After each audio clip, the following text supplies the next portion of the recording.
ఒక నగరంలో పశువుల సంత జరిగింది. ఆ సంతలో పశువులను అమ్మేందుకు, కొనేందుకు, వాటిని చూసేందుకు పక్క రాజ్యాల నుండి భారీ సంఖ్యలో ప్రజలు హాజరయ్యారు.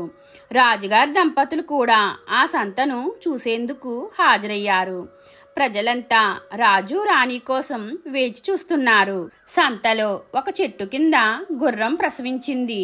గుర్రం పిల్ల పుట్టిన వెంటనే అక్కడి సందడిని చూసి భయపడి ఒక ఎడ్లబండి కిందకి వెళ్ళి దాక్కుంది.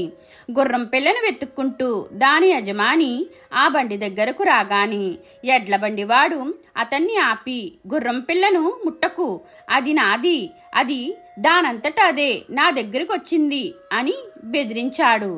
కాదు, అది నాది, అది పుట్టగానే ఈ సందడి వల్ల భయపడి ఇక్కడకు పరిగెత్తుకొచ్చింది అని గుర్రం యజమాని ఎంత చెప్పినా ఎడ్లబండివాడు వినక తగులాడటం మొదలుపెట్టాడు.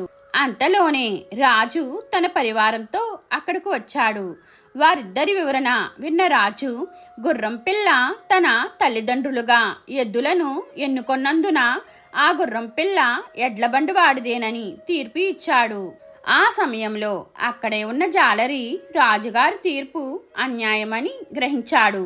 మరుసటి రోజు ఆ గుర్రం పిల్ల యజమానిని వెంట పెట్టుకుని రాజుగారి భవంతి ముందు ఒక పెద్ద వలను పట్టుకుని నిలబడ్డాడు. రాజుగారి పల్లకి బయటకు వస్తుండటం గమనించి జాలరి వలను వెడల్పుగా పరిచి చేపలు పడుతున్నట్లుగా నటించాడు. జాలరిని, అతని వలను గమనించిన రాజు పల్లకి దిగి వచ్చి, ఇక్కడ ఏం చేస్తున్నావు అని అడిగాడు. జాలరి నెమ్మదిగా, ప్రభు, చేపలు పడుతున్నాను అని సమాధానమిచ్చాడు.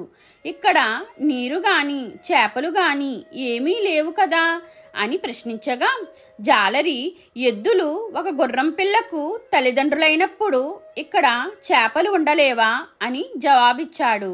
జాలరి మాటలను అర్థం చేసుకున్న రాజు తన తీర్పు తప్పని గ్రహించి గుర్రం పిల్లను తన యజమానికి ఇప్పించాడు. మీకు ఈ వీడియో నచ్చితే లైక్ చేయండి, షేర్ చేయండి, కామెంట్ చేయండి, నా ఛానల్ని సబ్స్క్రైబ్ చేసుకోండి.